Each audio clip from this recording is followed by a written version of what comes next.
नारद जी महाराज ध्रुव जी को मिले और ध्रुव को देखा। ध्रुव जी ने कहा नारद जी महाराज पधारे। देवर्षि नारद को देख करके ध्रुव ने प्रणाम किया। महाराज बड़ी कृपा की है आपने। नारद जी कहने लगे ध्रुव तुम छोटे से बालक को कहां जा रहे हो? अरे तुम्हारी वेशभूषा से लगता है कि तपस्वी की वेशभूषा धारण की है, तुम कहां जा रहे हो? ध्रुव कहने लगे महाराज मैं आप वैराग्य लेकर के संसार से दूर होकर भगवान का भजन करके भगवान को प्रसन्न और प्रकट करना चाहता हूं। देवर्षि नारद जी कहने लगे बालक हजारों हजारों वर्षों से जो तपस्या करने वाले लोगों को भी भगवान की प्राप्ति नहीं होती, तुम अभी बहुत छोटे हो, 5 वर्ष की उम्र, और तुम ऐसा क्यों कर रहे हो? बोले महाराज मेरी माँ ने कहा है, बड़ी माँ ने, कि तपस्या करके भगवान नारायण को प्रसन्न करो और वो प्रकट हो जाएंगे, तब उनसे वरदान मांगना मेरी कोख से तुम्हारा जन्म हो। इसलिए महाराज मैं राजगादी का अधिकारी बनूंगा, इसलिए मैं जा रहा हूं। नारद जी महाराज ने कहा ध्रुव सुनो, तुम्हारा तो अधिकार है ही, अभी इसी जन्म में तुम्हारा अधिकार है। आधे राज्य के तो भागीदार आप हो, आधे का भाई और आधे का आधा उत्तम रखेगा, आधा तुम्हें दिलाऊंगा और मैं दिलाता हूं, साथ में चलूं। ध्रुव की निष्ठा और पक्की हो गई। ध्रुव जी ने कहा अभी हमने साधन किया नहीं, तपस्या नहीं की, फिर भी आधा राज्य मिल रहा है, तो पूरी तपस्या करेंगे तो नारद जी हमारा तो मामला सब चकाचक हो जाएगा, इसलिए हम तो जाए तपस्या करने के। नारद जी ने कहा चेला है तो पक्का। बोले कोई बात नहीं, तू तपस्या मत कर, तुम्हें मैं पूरा राज्य दिलाता हूं, मेरे साथ चल। ध्रुव जी ने कहा अब नहीं चलूंगा महाराज, अब तो मैं साधन करूंगा ही करूंगा, अब भगवान को प्रसन्न और प्रकट करके ही रहूंगा महाराज। ध्रुव जी को ये बात, नारद जी को ये बात अच्छी लगी और चेले की परीक्षा की और कहा फिर पक्का है, निष्ठा पक्की है, निष्ठा ध्रुव जैसी होनी चाहिए। उस समय नारद जी महाराज ने कहा बेटा बहुत अच्छा है, हमारा आशीर्वाद है और तुम्हारी तपस्या सफल हो, भगवान प्रसन्न होकर के तुम्हें दर्शन दे, बेटा गुरु मंत्र दे। और था भगवान ने, नारद जी महाराज ने ध्रुव को अपना शिष्य बनाया।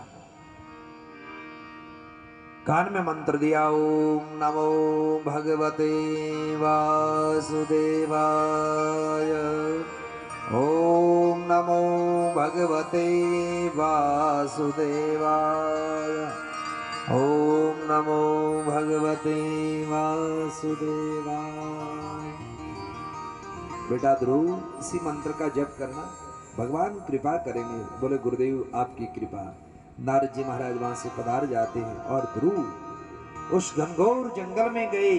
जंगल में जाकर के भगवान की साधना करने के लिए एक पैर के ऊपर खड़े हुए, आंख बंद किया है, भगवान का ध्यान करने लगे। ओम नमो भगवते वासुदेवाय, ओम नमो भगवते वासुदेवाय, ओम नमो भगवते वासुदेवाय।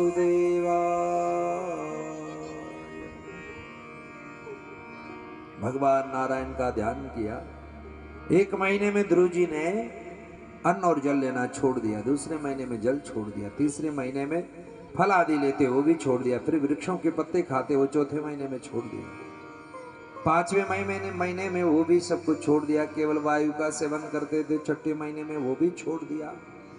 आप प्राणों को ऐसे महाराज ध्रुव जी ने काबू में किया, भूख प्यास निद्रा कोई भी महाराज उनको सता नहीं सकती। अरे छोटी मोटी इतनी साधना नहीं तो थोड़ी बहुत तो कोई छोटी मोटी साधना तो करो अच्छे लोगों से मिलकर। व्यक्ति ज्यादा भूखा भी नहीं रह सकता क्योंकि उसको ज्ञान नहीं है, और जब ज्ञान हो जाता है तो फिर 6 महीने तक कुछ भूख लगती नहीं है। क्यों नहीं? अमी जरत विक्षत कमल उपजत अनुभव ज्ञान, जन दरिया उस देश का भिन भिन करत बखान। नींद भूख प्यास व्यापे नहीं। राम राम करने वाले साधना करने वाले लोगों को ये नींद भूख प्यास व्याप्ति नहीं, प्रकट होती नहीं। ध्रुव जी ने प्रकट साधन किया और तभी भगवान स्वयं नारायण पधारे और आकर के ध्रुव के सामने प्रकट हो गए। भगवान नारायण जैसे आकर के ध्रुव के सामने प्रकट हुए, ईश्वर दर्शन चक्रधारी, और कहा ध्रुव सुनो, ध्रुव ध्रुव ध्रुव ध्रुव। अब ध्रुव जी ने आंख खोली, बोले कि मैं जिनका ध्यान कर रहा हूं बाहर कौन खड़ा है? ध्रुव जी ने आंख खोल करके भगवान के सामने देखा और कहा प्रभु धन्य हो गया मैं। फिर से देखा, बोले नहीं, अंदर में जो मेरे खड़े हैं जिनका ध्यान कर रहा हूं। अब ध्यान करते हुए ध्रुव जी देखते रह गए, कहा ये भगवान है, और कहा प्रभु अब आप कृपा करें। ध्रुव जी ने, भगवान ने कहा ध्रुव मांगो क्या चाहिए? बोले जब जरूरत थी तब तो बहुत कुछ थी, लेकिन आपके दर्शन से अब मुझे ऐसा लग रहा है अब मुझे कुछ भी नहीं चाहिए। ध्रुव मांग लो जो चाहिए सो।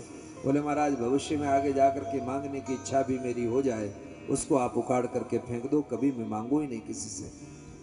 भगवान ने कहा चलो तुम नहीं मांगते लेकिन हम तुम्हें देते हैं, और भगवान ने ध्रुव जी को 36,000 वर्ष का राज्य प्रदान किया, आशीर्वाद दिया और कहा जाओ ध्रुव खूब राज्य करना।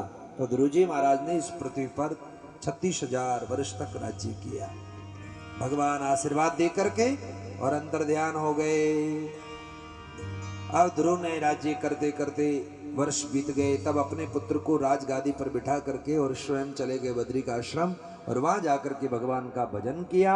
और तब उनके लिए विमान आया, और विमान आया तो कहा कि मेरी माँ कहाँ है? माँ की कृपा से मैंने भगवत प्राप्ति की है। तब कहा आपसे भी आपके आगे माँ का विमान चल रहा है, इसलिए आप विमान में बैठिएगा और आप आगे चलिएगा। तो माँ का विमान आगे चल रहा, पीछे ध्रुव जी का। ध्रुव जी भगवान के धाम को गए, इसलिए ध्रुव पद की निष्ठा। सुबह जल्दी उठते हो तो ध्रुव जी का तारा उदय होता है, इसलिए कहती ध्रुव तारा उग गया भाई अब उठ जाओ। पुरानी माताएं बहनें तो उठ जाती थी, अब वाली तो उठती नहीं है। ध्रुव तारा क्या, उनको तो सूर्य नारायण आकर के ही जगाते हैं, भगवान की कृपा है। तो ध्रुव जी ने ऐसा किया, और उधर उत्तम मारे गए थे। उत्तम को भी महाराज उन्होंने यक्षों के द्वारा मारा गया, यक्षों को उन्होंने मारा। मनु महाराज आकर के और उनको उपदेश दिया। इस प्रकार ये प्रसंग सुंदर श्रवण करवाया। आज की कथा के बोल को यही हम विराम देते हैं। कल की कथा प्रसंग में हमें कथा रसपान करना है। कल कथाएं बहुत झांकियों के साथ में श्रवण करनी है। 2 दिन की कथा एक ही दिन साथ में ही हम लोग कल श्रवण करने का प्रयास करेंगे। आइए हरि नाम संकीर्तन के साथ आरती की तरफ चलते हैं।